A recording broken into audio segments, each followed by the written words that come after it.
Bonjour à tous, j'aimerais aujourd'hui vous expliquer comment est-ce que je suis sorti de ma propre dépendance affective. C'est mon histoire et il y a quelque chose d'assez intime et de personnel là-dedans. Je me dis que c'est quelque chose qu'on voit très peu sur Internet en réalité. Assez peu de gens se confient dessus et si jamais tu as l'exemple de quelqu'un qui s'en est sorti, ça peut être deux choses, soit un exemple lointain, un peu inspirant de se dire cet homme a fait comme ça, donc je peux y arriver aussi. Ou peut-être même encore mieux, c'est de se dire que votre histoire ressemble peut-être beaucoup à la mienne, et dans ce cas-là, si jamais je l'ai fait, ne perdez pas autant de temps que moi, et suivez juste mon chemin pour faire exactement la même chose. Alors pour tous ceux qui auraient un doute, j'aimerais juste rappeler ce que c'est que la dépendance affective. Ça se traduit par un trop grand besoin de l'affection des autres. Imaginons quelqu'un dans le désert qui a soif, ce serait normal. Il doit boire de l'eau. Si maintenant une personne doit tout le temps boire de l'eau, chaque seconde, des litres et des mètres cubes d'eau en permanence, c'est qu'il y a un problème. La dépendance affective va forcément impliquer une forme d'isolement. On est tout seul dans notre tête. On essaye d'être dans une forme d'illusion de bonheur de couple et on tente de se rendre indispensable aux yeux de l'autre en faisant sorte que l'autre ne parte pas ailleurs pour trouver mieux. On parle bel et bien d'une prison mentale, d'une prison de verre qui t'envahit au quotidien. Et si jamais tu es dedans, tu dois savoir exactement de quoi je parle. C'est une prison qui est insupportable. C'est-à-dire que cette prison dicte chaque jour les gestes de ta vie, toutes tes inquiétudes, tout ce que tu fais. T'es pas quelqu'un de naturel, t'es juste quelqu'un qui a toujours besoin de l'affection des autres et qui va se comporter toujours de cette manière-là. Là, on pourrait se dire que la dépendance affective est une pathologie comme les autres, il suffirait juste de bosser un peu dessus, de lire 3 livres et c'est fini. On arrive sur quelque chose qui est beaucoup plus complexe. Tout d'abord, il faut résoudre un problème dont tu n'as pas conscience. Typiquement, on pourrait se poser la question de c'est quoi le couple et l'amour. On a tous besoin d'une certaine dose de dépendance affective. Mais comment savoir si la dose que j'ai de dépendance est beaucoup trop grande ou normale ? Comme t'as pas le référentiel des autres, t'arrives toujours sur ce fameux problème qui est que tu travailles dessus pour résoudre la chose, tu te dis c'est bon, là c'est résolu, je suis enfin normal, ça devrait aller bien. Malheureusement, à chaque fois tu découvres que le problème ressurgit et que t'es pas heureux en couple. Avant d'aller plus loin et que je vous raconte mon histoire personnelle, si vous le souhaitez, il y a un quiz sur la dépendance affective qui est juste en dessous, qui est complet, qui est gratuit, qui vous permet de vérifier si vous êtes dépendant affectif ou pas. Et à la fin de ce quiz gratuit, si vous le souhaitez, vous pouvez avoir l'aide d'un professionnel, comme d'un psychologue par exemple. Le tout premier défi a été de sortir de ce que j'appelle ma prison mentale. C'est problématique parce que c'est quelque chose que tu te crées tout seul. Il n'y a pas quelqu'un qui te dit aujourd'hui sois dépendant affectif ou pas. Non, c'est un problème qui a été construit dans ton enfance et t'en gardes toujours le même mode de fonctionnement aujourd'hui. Et ça va même plus loin que ça parce que la répétition se continue. Tu vas choisir des partenaires qui te poussent à rester dépendant affectif. Typiquement, papa et maman m'ont repoussé quand j'étais jeune, je vais chercher des partenaires qui me repoussent. Papa n'était pas là, je vais chercher un homme qui ne sera pas là. Maman n'était pas là ou dépressive, je vais chercher une femme qui ne sera pas là ou dépressive. Tu rejoues juste un scénario d'enfance en permanence où tu es juste mis à l'écart de la même manière que ce que tu l'as été étant jeune. Alors, il y a un problème qui vient de toi, il y a aussi des partenaires que tu choisis qui vont rejouer le même rôle dans les mêmes circonstances, et puis il y a aussi quelque chose que tu engendres toi-même dans la relation. Je vais partir dans un autre thème qui est celui de la tromperie. Certaines femmes, certains hommes me disent « je suis toujours trompé ». Mais ils vont non seulement choisir des partenaires qui probablement vont les tromper, mais en plus, dans leur comportement, ils vont se comporter pour se faire tromper. Un exemple très simple qui est quasiment une caricature, si jamais tu passes ton temps à dire à ton mari « je suis sûr que tu vas me tromper » et que tu lui répètes ça pendant 10 ans, il y a de fortes chances qu'au bout de 10 ans, à force que tu lui aies mis l'idée en tête, le jour où il y aura une dispute, il ira te tromper. Parce que tu n'auras pas créé un climat de confiance suffisant pour que le couple se passe bien. Et ça va venir renforcer ta croyance. Encore une fois, je me fais tromper. Tous les hommes trompent. C'est toujours la même chose. Et pour la dépendance affective, c'est pareil. Tu vas toi-même induire cette dépendance affective en voulant trop te faire aimer, en demandant trop à l'autre. L'autre finira par s'écarter de manière tout à fait normale. Tu es en train de rejouer le même scénario. On arrive donc sur le second défi que j'ai eu dans ma vie. Ça a été de tenter de résoudre successivement ce problème par plusieurs essais. Ça peut être de tenter de résoudre ce problème en étant célibataire. Je me documente, je lis des livres, j'essaie de chercher une autre partenaire. Ça peut aussi avoir lieu en couple. Tu choisis une nouvelle partenaire, tu regardes comment ça se passe, tu essayes de faire que ça se passe mieux cette fois-ci que la fois d'avant. Et par Et par ce qui s'appelle du comportementalisme, tu vas tenter doucement de changer ton comportement pour faire que ça se passe mieux. Ça peut être aussi en thérapie, que j'ai essayé par dizaines. Ça peut être aussi tout simplement en discutant avec des amis, leur demandant comment est-ce que eux ils font, ce que eux ils pensent de ma situation. C'est-à-dire que tu observes toi, eux, tu poses beaucoup de questions dessus et tu te fies à leur avis. Si finalement au bout d'un moment, mes couples échouent, peut-être que mes amis qui ont vu venir les choses bien avant pourraient me donner de bons conseils. Je ne dirais pas qu'aucune de ces stratégies n'a marché, parce que je pense qu'elles ont toutes apporté une pierre à l'édifice de la résolution de ce problème. Oui, en étant célibataire, en lisant des livres, j'ai appris certaines choses, j'ai découvert des choses sur moi. Oui, en étant en couple, en me comportant un petit peu différemment, j'ai fini par bouger doucement mon comportement. Oui, en thérapie, même si j'en ai fait des dizaines et que certains thérapeutes n'étaient pas bons, d'autres étaient très bons et m'ont aidé à progresser doucement. En parlant avec mes amis, parfois certains ne me donnaient pas les bons conseils, et puis il est compliqué aussi de savoir ce qui se passe vraiment dans la vie de couple de certains. Les gens ne te disent que ce qu'ils veulent te dire. En lisant des livres, en regardant YouTube, avec les amis, avec les thérapeutes, tout ceci fait que tu crées un climat qui avance doucement vers une résolution. Alors parfois, bien sûr, j'ai fait 3 pas en avant, j'ai fait 2 pas en arrière, mais en tout cas, doucement, ça a progressé. Quand je te parle de doucement, et si jamais t'es impatient, je pense que ce travail a mis 20 ans dans ma vie. C'est-à-dire que ça, là, ce que je te résume en 8 lignes, ça a été 20 ans de ma vie. Il y a des phases où j'étais ouvert à progresser, à apprendre, à me remettre en question, mais j'ai aussi eu, comme chaque être humain, des phases où je ne voulais pas avancer. Parce que parfois, tu es sur d'autres combats dans ta vie, parfois tu es sur ton travail, parfois tu es dans complètement autre chose, et t'es pas toujours prêt à ouvrir ton cœur, à ouvrir ton cerveau, à te transformer. Parfois, tu as juste besoin de temps pour toi. Donc ça a été sur 20 ans, de manière successive, et j'avais des phases, parfois de 6 mois, où je bossais dessus, et après ça, 6 mois ou 1 an pour lesquels je ne faisais plus rien. Et je recommençais à travailler dessus. C'est aussi des choses qui sont beaucoup liées à des circonstances de vie. T'es dans un couple au début et ça se passe bien, t'as pas forcément besoin de bosser sur ta dépendance. Au bout de 6 mois, 1 an, la dépendance revient, t'as à nouveau besoin de bosser dessus. Au début, t'es un peu dans le déni, et puis tu vas finir par bosser dessus juste après. Le troisième défi dans cette avancée, vers la fin de la dépendance affective, c'est que je n'avais aucune référence. On va slider, on va se déplacer sur un autre problème. Si jamais une personne te dit « je suis hypersensible », ce sera toujours par rapport à son propre référentiel. Entendons-nous bien.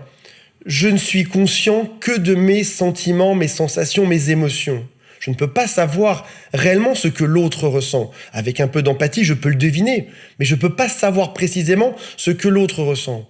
Quand je dis que je suis hypersensible, ou pas, c'est juste basé sur mon propre ressenti. Si on pouvait changer nos cerveaux et se mettre dans un autre corps, peut-être qu'on aurait ce référentiel, mais ça reste impossible. Donc, lorsqu'on dit qu'on est dépendant, dans le domaine qui nous concerne aujourd'hui, sur quel référentiel je peux penser être dépendant.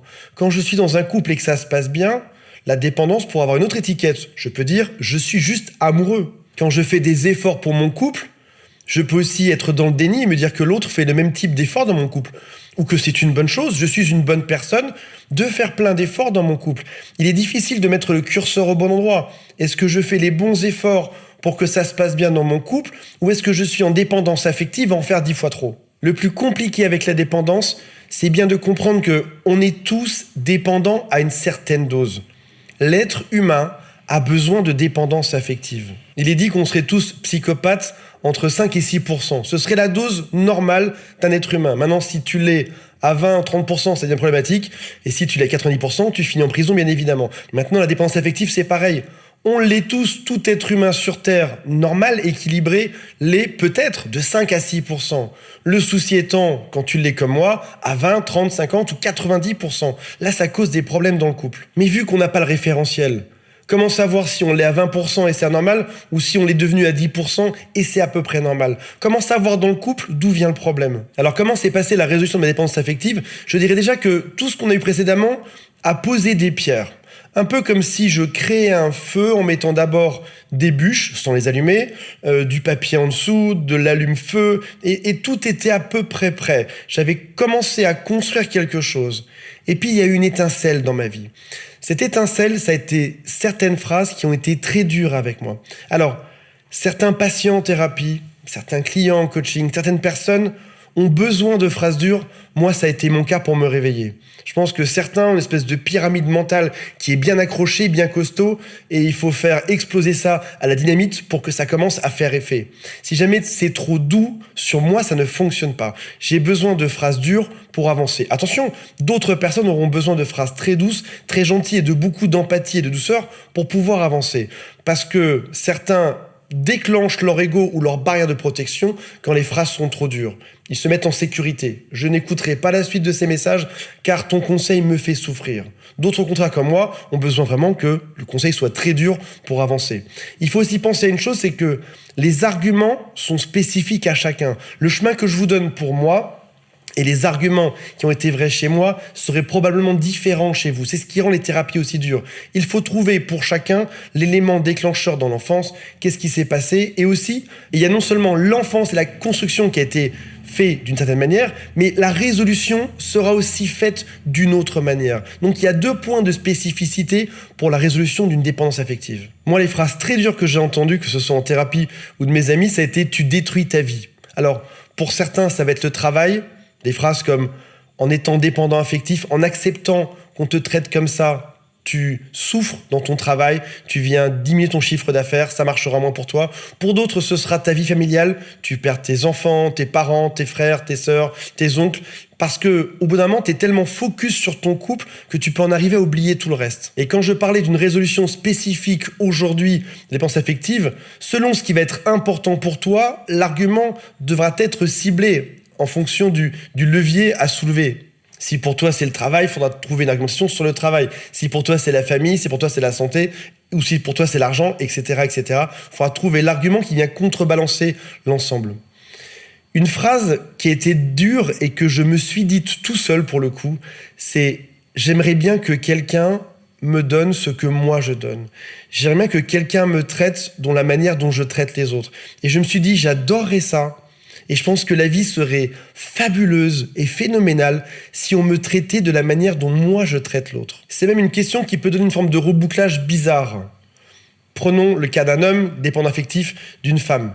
J'aimerais que cette femme me traite de la manière dont je la traite.